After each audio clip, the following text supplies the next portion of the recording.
I like men who are like 6'2" to 6'4". That's my sweet spot. You know it's not a lot of them though, right? I don't care. So There's not a lot of me either. There's a lot of you. How long you been dating tall men? Since I was ever known myself. And how many are still around? A lot of them. Where they at? They don't want you.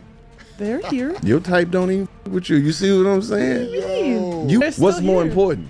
What, money or the love? height of the money? Listen. You just whoever. No. You got to be consistent. Who was the NBA player you had on here? Oh, his name is Torrey Craig. See, you think I'm a fan like that? I don't know these men. He definitely knows you. How you know? Because I told him you're coming on. Oh, okay. So Everybody he's still around. See how you just told on yourself? If you let her talk long enough, she gonna tell you exactly what's going on. That's why you can't. White women, they gonna tell. They gonna tell. You foolish. You gonna fit in perfect in Atlanta. The way these modern women can't comprehend people not wanting them. Damn. I think you can find someone that is compatible with you, that has the same values as you do. I don't think you necessarily need to step back and become feminine.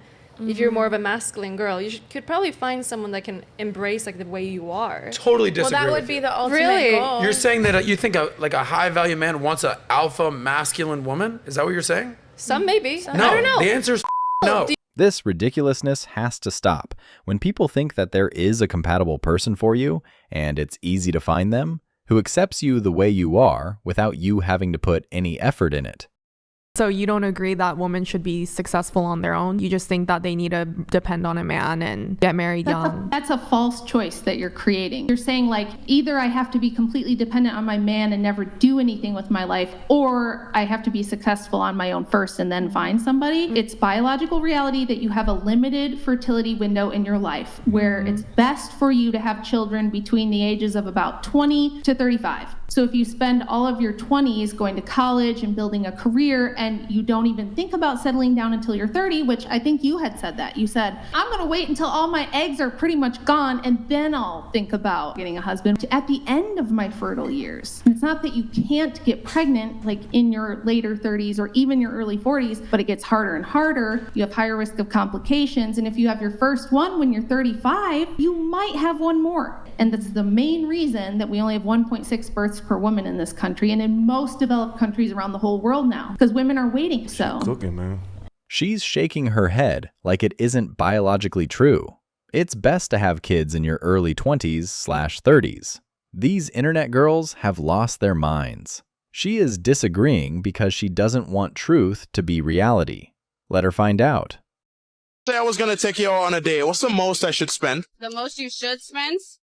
The limit is... If you talk to women these days about their dating standards, you're going to hear a lot of different answers. Most recently, the internet's been talking about the 666 standard. He is 6 foot or taller. He makes 6 figures. He has a 6-pack. Women want princess treatment without having to treat their man like a prince. They want to dress in whatever provocative way they see fit, go out to clubs, parties, and have their man tolerate it. And on top of that, many of them want no kids. And if you're watching viral videos on the internet these days, you know that there is so much more than that. Should a guy earn for you to... 500K! Slightly uncomfortable, even though I have shorts underneath. I just feel like I'm gonna get a lot of eyes.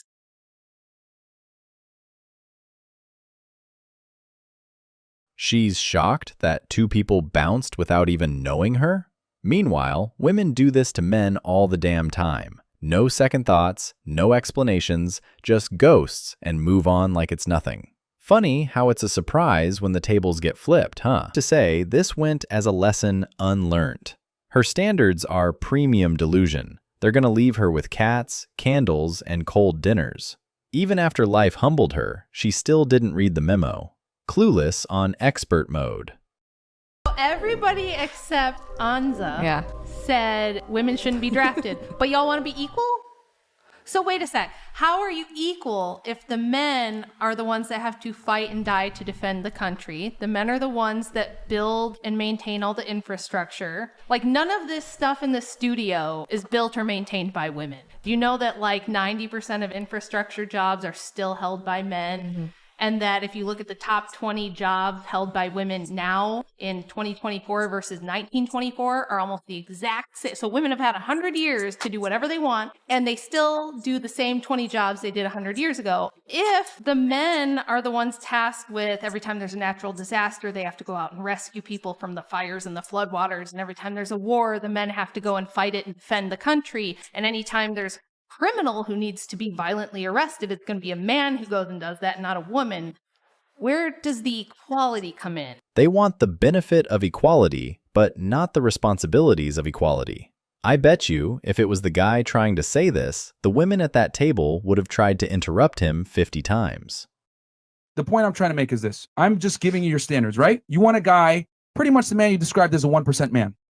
Now, the caliber of man that you're chasing is a type A, assertive, dominant male that doesn't need you, period. Are you aware that men don't care about a woman's financials? What actually makes a woman 1% woman are things that women typically don't tend to highlight. Compliant, feminine, attractive, fit, following his lead. These are things that make a woman 1%. Attraction, ladies, is not symmetrical. You might say to yourself, I'm a 1% woman, but that's false. The market dictates your value, not you. The problem is this. We live in a world where we tell women that they can do no wrong, they're perfect however they come, and they don't have to self-improve. And I'm here to tell you, that's a fucking lie. You got to self-improve just like us, and you got to bring value. Women saying they're a 10 or a 1% woman is like a comedian having to laugh at his own joke. If it were true, it wouldn't need to be pointed out.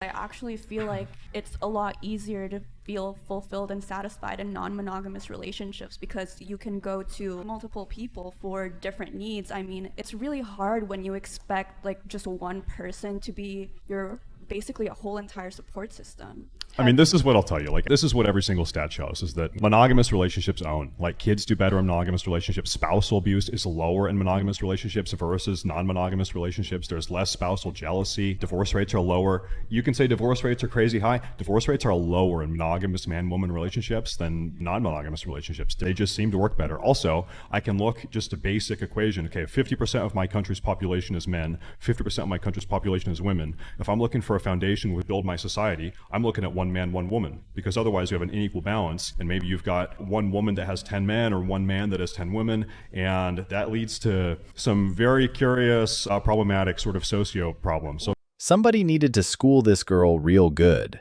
Clearly, she didn't go to one. If you were satisfied in the relationship, you wouldn't have to go to someone else for support.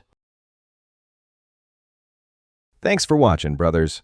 Remember, stay focused, stay free, and keep walking your own path. If you found value in this video, drop a like, share your thoughts below, and don't forget to subscribe for more content on self-mastery and independence. Until next time, walk tall, stay true.